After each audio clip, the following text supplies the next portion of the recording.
Tour guide kanina sa ano? Sa Intramuros. Tapos na-inlove siya sa akin. Kakakain. Hindi, tinungso ko lang. Wait, ito nga palang gagawin tayo. Sasagot kami ng mga random questions. Tapos ito gagamitin namin. So, kapag naka-answer ka ng question, pwede kang kumain ng siomai. Meron kaming beef siomai from Master Siomai and chicken and prawn siomai. So, okay, ikaw muna. Ang sasagot ano yun, magtatanong ako sa'yo? Ha? Akong sasagot ng question. Bubunot na lang tayo. Oh, no! Okay. First question. What is your favorite family tradition? Family tradition? Simple lang kami Okay. Wala kami tradition eh. Sa amin kasi wala kami tradition. Ano lang. Simpleng mga, for example sa occasion, birthdays, ganun. Hindi kami nagse-celebrate. Basta't kung ano lang yung meron, yun lang. Lalabas lang kami, tas kakain, tas after lang, tapos na. Hindi kami yung, lalo na sa compound namin, hindi kami obligadong magpakain, gano'n. Kumbaga, simpleng handaan lang. Gano'n. Next question. What do you wish I told you more often? Kahit yung sinasabi mo pa din. Ikaw bahala. Yung mas dadalasan ko na gusto mo yung sabihin ko. Yung pinag-iingat mo ko palagi, gano'n. O sige, kumain ka na pala. Susubuan na lang kita.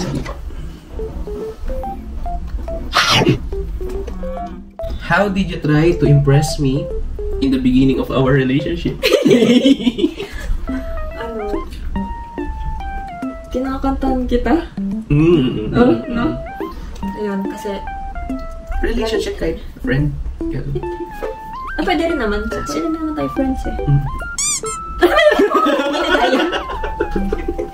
Dapat sa'yo tayo. Yung kinakantahan kita kasi gusto mo diba kinakantahan kita? Sa bagay. Nainlove ako dun sa boses mo. Yung sobrang sobrang kalmado, gano'n. Yung kahit pakinggan mo ng paulit-ulit, hindi siya nakakasawa. Tsaka ang galing kasi, siya, parang original yung kanta pag naririnig ng record. Next question. What have you learned about yourself recently? Hirap naman. Tingnan mo na. May mas ikaw-weird pa pala ako.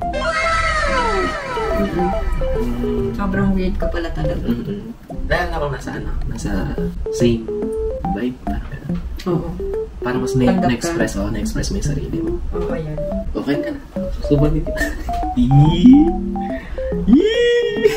Asa ka dito mo? Matatakot sa akin. Ayaw ko na ba yung sasagot? Ano ulit? Where do you feel most comfortable outside of your home? Alam mo naman yun pag nag-ano sa tindahan sa labas. Kasi ayun yung tambayan ko na nakakausap kita pag gabi. Dahil sa akin? We did it! We did it! We did it! We did it! Oo, kasi kung sobrang comfortable ko, lalo na, di ba, pag nag-uusap tayo sa bahay, nagbumulong ako kasi hindi alam ng parents ko yung pagiging clingy tsaka ano ko. So, yung clingy side ko. Pag nasa labas kasi, kahit nasa tindahan ako, yung walang tao, pag nag-uusap tayo, kung paano ko i-express yung sarili ko, nalalabas ko. So sweet. Okay, kain ka na. Sobrang pala ng mukha mo pagsusubo. What do you think is the biggest hurdle we've overcome as a couple? Grabe naman, bago pa lang tayo Baby, mansari natin bukas. Mansari namin bukas! Ang bilis, parang kailan yan. And mag-celebrate kami magkasama ng first mansari namin. Yung long distance relationship. Pero sobrang bilib talaga ako kasi kahit hindi tayo magkasama, kung paano tayo ngayon, parang nasi-feel ko yun na, oo, pag kahit magkalayo kami. Kumbaga parang walang nagbago. Oo, kasi lagi kaming magkasama. Sa call, sa chat. Tapos, lagi siya nag-update. Lagi siya nagsisend sa akin ng location niya. Every time alis siya ng bahay and pa-uwi galing somewhere. Yun. para sa iba mahirap, pero sa atin, mahirap din naman, pero hindi natin ganun ramdam. Kasi araw-araw pa rin naman tayo, kumbaga yung communication talaga. Sobrang first time ko yun na experience. Actually. Yung ganito ka, tight yung band natin. Tapos yung, parang, lagi ko na sinasabi, ikaw yung girl version ko talaga. As in, ayaw ako din. Sobrang nakikita ko din sa sarili ko. Sa'yo. Siyempre mukha akong lalaki. Oh, sir. Yeah. Ka na.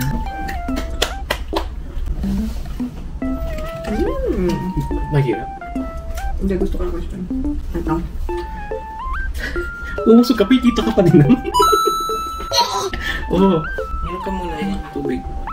What's one item on your bucket list that we can do together this year? This year? Ay, ito. Ano pa lang? Pwede pa lang tayo, di ba? Balak na natin. Yung pulag. Pwede nga pala yung tawagan namin natin nung friends pa lang kami. Kasi parang kasi kaming clingy. So, yung dating friendly. Naging point. Naging pangit ang ano? Naging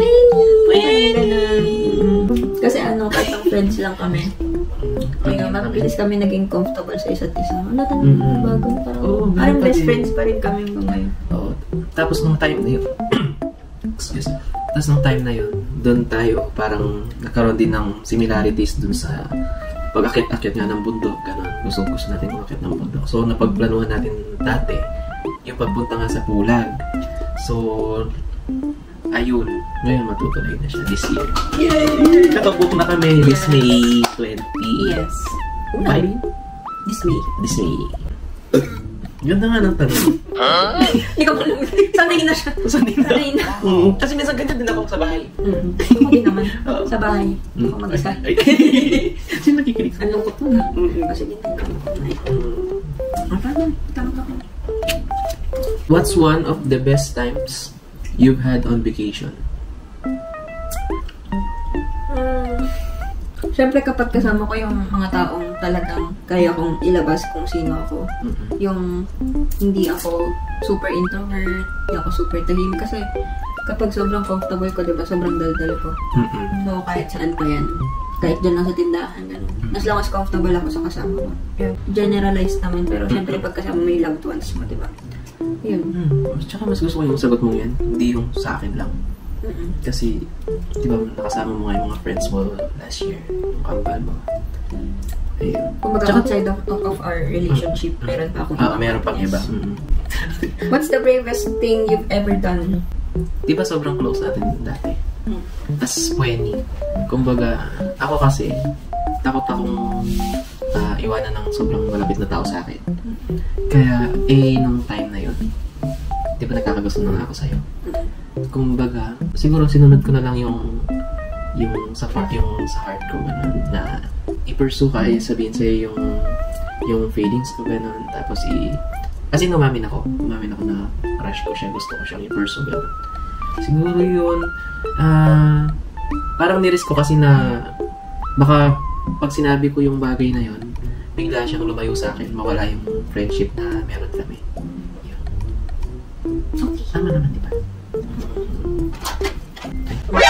Tignan mo na, may babae ka. Okay.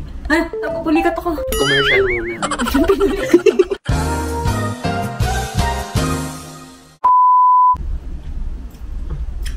We're back! Next question. What would be an accurate tagline for this week? Ay? Hashtag firsts. The firsts. Kasi parang marami tayong magiging first experiences together this week. Kasi ito yung first week na maraming days kaming magkakasama. Magkasama lang? Yeah. Kasi marami kaming pupuntahan. And sabay din kami yung first time magbabiyahe nang magkasama. Yung talagang mga long trips. Yun. First time din kitang sinundo. Yeah, sa airport. Yeah. Yan. Lagyan ko ba ng garlic? Okay lang. How do you think your parents' relationship affected what you look for in a partner? Good question, di ba? Pero, mahirap sagutin. Ano ka ba? Nahirapan ka? Ano yung nakita mo? Siguro yung pagiging ano nila, hindi siya ganun ka-sweet yung parents ko. Pero alam mo talaga na kung paano na binabadya yung isa't isa. Gusto ko yung hindi sa magiging partner ko, ayoko ng OA. Oh no! Hindi yung OA na yung sobra-sobrang nagpa-public ng ng gano'ng ka-sweet. Gusto ko yung simple lang na since hindi yung OA na yung sobrang-sobrang nagpa-public kami naman ang partner. Ang importante naman dun is ma-express namin yung sarili namin sa isa't isa. And ganun din naman yung nakikita ko kasi sa parents ko. Hindi sila ganun ka-expressive outside, pero pag nasa bahay naman, yung biroan nila, nakikita ko yung love pa rin nila sa isa't isa. Nakikita ko. So, very close sila. And medyo yun since 10 years ang agwat nila. Kumbaga, kung ako siguro may partner na gano'n, parang medyo marami kayong differences. Marami kayong differences. Pero, ang parents ko kasi jolly din kasi sila sa isa't isa. Siguro yun din yung naging dahilan bakit din sila tumagal. Na hindi nakikita ng iba since, sila basta simple lang. So, yun din yung mga gusto kong, mangyari sa relationship kami. Muna, naghahanap ka pa? Hindi!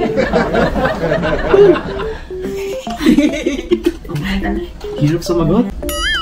Naglasa siyang pansit canton. Yung chili kasi, tas yung kalamansi na. Parang dami pa lang sa'yo. Hindi. Kasi iba yung ayun. Ay, kumain ka na kanina. What do you think we're struggling with the most in our relationship? Sa nakikita ko, time. Totoo. Sobra. Minsan kasi, ako busy ako. Kailangan mo nang makakausap. Minsan mag-chat ka sa akin, di ba? Tapos, hindi ako makapag-reply agad or hindi ako makatawag sa'yo agad since busy ako. And yun, yun yung struggle natin, yung time. Thankful naman ako kasi sobrang understanding mo din pag ganung situation na naintindihan mo na kailangan kong tapusin yung ginagawa ko before tayo mag-usap. Pero minsan nagagawa natin ng paraan. Kahit na yung ginagawa ko, magka-call tayo, kahit di tayo magsalita. Parang sinasamahan mo ako. Kumbaga, kahit walang conversation, basta ma-feel lang natin na magkasama tayo. So, yun yung sinasabi ko kanina na kahit LDR kami, parang lagi ko siyang kasama. Parang ngayon lang. Kumbaga sa atin, wala na, kahit sinabi kong time yan, wala nang magandang reason na idahilan kung bakit di tayo pwede mag-usap everyday. Since nagagawa naman natin ng paraan. Time lang talaga kasi, syempre sobrang clingy na namin. Kakain na ako. Parang hindi ako nabusog. Kala ko ba, busog ka? Parang, sarap kasi. Gusto pang, parang laging kulang. Tsaka, ang tagal natin kumain Yung nadadigest na yung, yung isang siomay kada I think last question na. Have you changed your mind about anything recently? Nagbago? Lagi naman nagbabago yung isip mo. Napaka-spontaneous mo kasi tao Ano yung nafe-feel ko at the moment. Yun yung gagawin. Minsan nakala pa mga 1 segundo, 2 segundo, napalitan agad. Ayoko nang sumagot. Pag kasi nang pinili mo tanong, iba na lang tanong. Sige. Ay, ito. Siguro mapapanood niya din. How did you meet one of your closest friends? Sige, si Kambal. Magkaklase kami ng first year high school. Tapos, nakaupo ako sa may second row. Tapos siya, parang nasa pinakalas, tama ba? Nasa pinakalas ka bang Oo, daw. Row? Comment down below! Kasi sobrang tahimik ko nung first year high school. Sobra! Hindi ako nagsasalita. Ganun ako ka-introvert and social anxious. Tapos siya, may mga naging group of friends siya doon sa classroom na parang best friends niya that time. And siguro parang naku-curious siya sa akin kasi sobrang tahimik ko. Tapos for some reason, sabi niya, comfortable daw siya sa akin. Kasi parang intrams namin. Nagpa-picture siya sa akin. or ako, nagpa-picture sa kanya. Mm. Kasi ganun din yung nafe-feel ko sa kanya kahit never kami nag-usap sa nung first year. Hindi kami close kasi sobrang layo niya and hindi ako nag-go around sa room. Nag-go around. Go around. Ay, ganun. Go around sa room. Hindi ako umikot sa room para makahalubilo. Lagi lang ako nasa upuan. Yun. Tapos, naghihintay lang ako sinong nakausap sa akin. Approachable ako pero hindi ako yung parang Ikaw yung magpa-person. first move ko. Unless, malakas yung loob ko that time. Siya yung nag-first parang initiate ng friendship namin. And then, after nun, second year, naging magkaklase kami. And parang kami lang yata yung magkaklase. Again, galing sa first year section na same section kami. So, doon kami mas naging close kasi kami yung magkakilala na dati.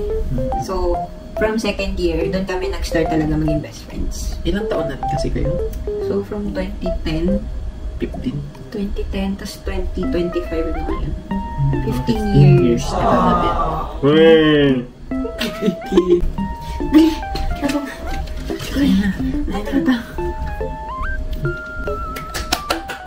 Ano mo na kasi lobat na. Lobat na.